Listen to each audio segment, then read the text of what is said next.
Social మీడియాలో ఇటీవల కాలంలో డార్క్ కామెడీ పేరుతో కొందరు కంటెంట్ క్రియేటర్స్ హద్దులు దాటి వెళ్తున్నారు. తాజాగా ప్రముఖ కంటెంట్ క్రియేటర్ హనుమంతు తన తాజా వీడియోలో మరో ఇద్దరు ఇంటర్నెట్ ప్రముఖులతో కలిసి తండ్రి కూతుళ్ల సంబంధాలపై అనుచితమైన వ్యాఖ్యలు చేశారు. నవ్వు తెప్పించాలనే ఉద్దేశంతో వీరు చేసిన ఈ ప్రయత్నం ప్రజలను ఆగ్రహపరిచింది.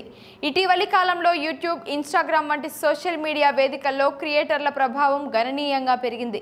వీరిలో చాలా మంది యువకులు ఉండడం గమనార్హం. వేలాది మంది అభిమానులను సంపాదించుకున్న ఈ క్రియేటర్లు తమ ప్రేక్షకులను ఆకట్టుకోవడానికి కొత్త పద్ధతులను ప్రయోగిస్తున్నారు.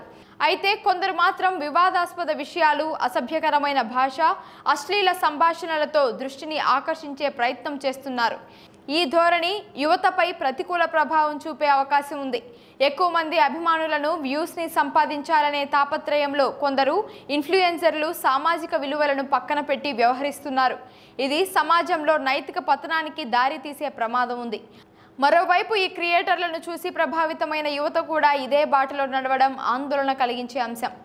సమాజంలో గౌరవనీయమైన సంబంధాలను వక్రీకరించి చూపడం, అసభ్యకరమైన భాషను వాడటం వంటివి సాధారణమైపోతున్నాయి. ఈ పరిణామాలపై సమాజం అప్రమత్తంగా ఉండాలని, తగిన చర్యలు తీసుకోవాలని పలువురు అభిప్రాయపడుతున్నారు.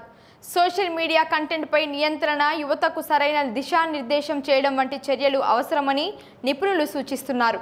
అదే సమయంలో క్రియేటర్లు కూడా తమ బాధ్యతను గుర్తించి సామాజిక విలువలకు భంగం కలిగించని రీతిలో కంటెంట్ను తయారు చేయాలని పలువురు కోరుతున్నారు.